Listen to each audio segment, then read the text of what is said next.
Story number 2. Story number 2 says, noong nakaraang buwan, birthday ko, maraming bumati. Mga kaibigan, ilang kamag-anak, at mga katrabaho. Masaya naman sana. Pero after a few days, na-realize ko na hindi man lang ako binati ng tatay at kapatid ko. Sa totoo lang, parang nagme-message lang sila kapag may kailangan sila. Pera. Every 28th of the month, may automatic akong padala sa kanila. Para subukan, kinancel ko yung transfer. Ayun, pagdating ng 28, nung walang pumasok sa bank account nila, bigla silang nag-message. How are you, my sister? How was your birthday? At yung isa pa, how are you, my daughter? I love you so much. Yung kapatid ko, medical student siya. O medicine student siya. Ako ang nagbabayad ng tirahan niya, pati daily living expenses niya. Hindi pa siya nagtatrabaho kasi 12-hour shifts siya. May dalawa pa siyang aso na inaalagaan. Ako rin ang nag-o-offer na suportahan siya. Yung tatay ko naman, iniwan kami nung bata pa kami. Ngayon, may bagong pamilya na siya. 2 anak kasama yung babaeng halos kaedad ko lang. Wala siyang trabaho at umaasa lang sa perang pinapadala ng mga kamag-anak abroad. Sobrang lungkot at galit ang nararamdaman ko sa kanila. Itinigil ko ang pagpapadala pero hindi ko sinabi kung bakit. Yung kapatid ko, bigla na rin hindi nagme-message. Ang gulo ng feelings ko kasi alam ko na parte ng kulturang Pinoy yung magpadala at suportahan ng pamilya. Pero at that time, pakiramdam ko, ginagamit lang nila ako bilang family ATM. O yun, comment. Yan yung usually nangyayari pag meron kang kamag-anak abroad eh. Yun nga, yung parang katulad ng unang kwento kanina na... Actually, kahit hindi abroad, may ganun talaga tao na bigla na lang mangungumusta pag may kailangan. Usually, palawa sa may family na merong isa na nakatapos na gano'n ng magandang trabaho. Para din gano'n yung tingin sa kanya na madaling lapitan, gano'n. Na which is mali. Kasi yung mga time na wala pa yon, nasan sila? Actually, yung sa kwento talaga niya, parang ang nararamdaman ko is more on tampo eh. Not just galit. Tampo kasi para sa kanya, birthday ko, hindi ako binati. Tapos, nung sinubukan lang niya na hindi magpadala, naalala siya.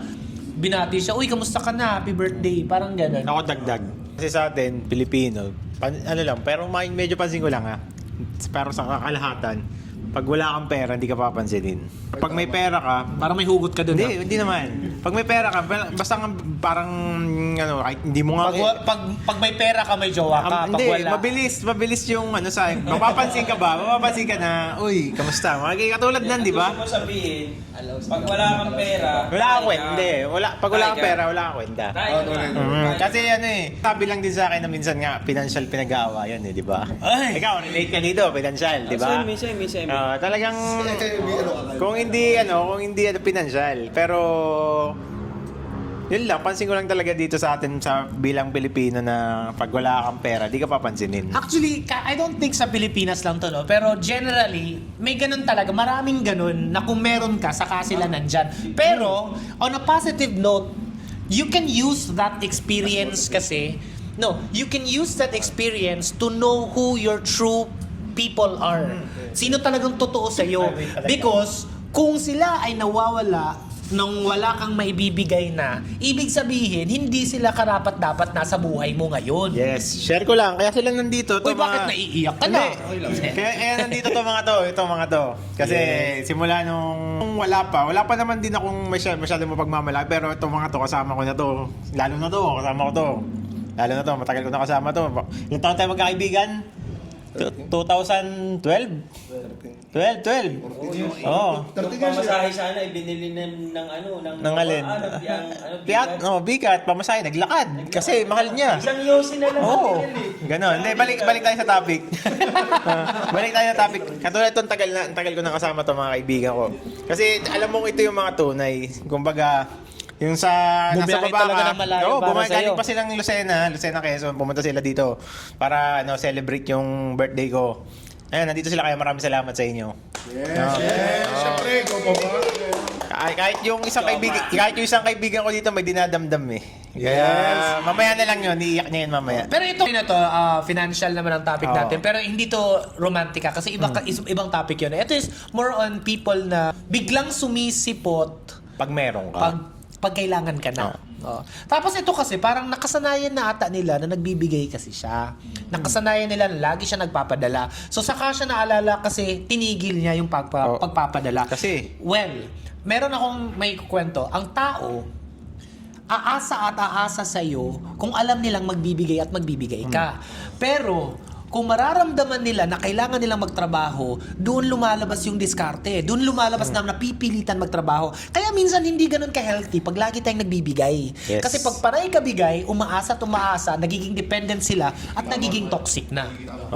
pwede ba yung Nagiging tamad. pwedeng example dito, halimbawa, yung mga, hindi naman sabihin natin yung, anong class yun, di ba? Middle class, may, ano ba yung pinaka-lower class?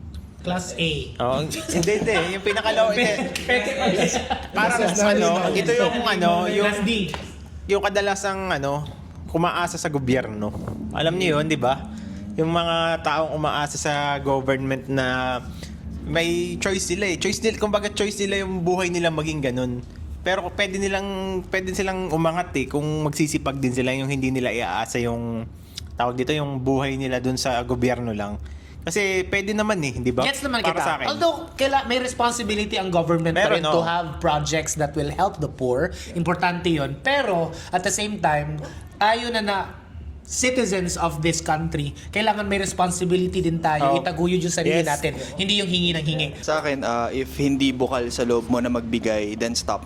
Yun lang yun. Yeah, nagiging toxic kasi pag nagbibigay ka out of dahil kailangan mo lang magbigay, dahil ni-require ka magbigay, sasakit lang yung dibdib mo at magiging toxic na. Yun, napansin ko na din yung sinabi niya na parte ng kulturang Pinoy. Parang naging stereotype na kasi natin mga Pilipino pagdating sa pagbibigay sa family, nagiging parang obligasyon natin. Sa totoo naman, hindi tayo retirement plan ng mga magulang natin, di ba?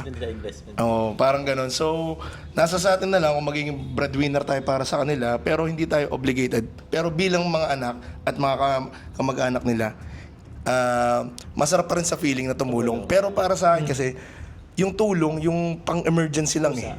Oo, hindi siya yung... Kusa dapat. Kusa. At needs. Oo. Needs dapat. Hindi yung pang-shopping. Oo, pang-shopping. Hindi Kasi... yung magdidemand ka. Oo, kasi tulad ng pag-emergency, talagang kailangan tulungan natin yung mga yan. Pero pag yung mga needs nila, yung pang-araw-araw, parang labas na tayo doon, di ba? Kasi ang dami kong kilala no na nawala na yung savings at wala na silang natira sa sarili nila at para sa mga pangarap nila kasi naubos na kakabigay sa pamilya.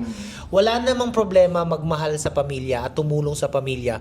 Pero wag nating kalimutan na meron din tayong mga sarili nating pangarap. Although, wala namang masamang tumulong. Yun nga lang, wag nating i-demand.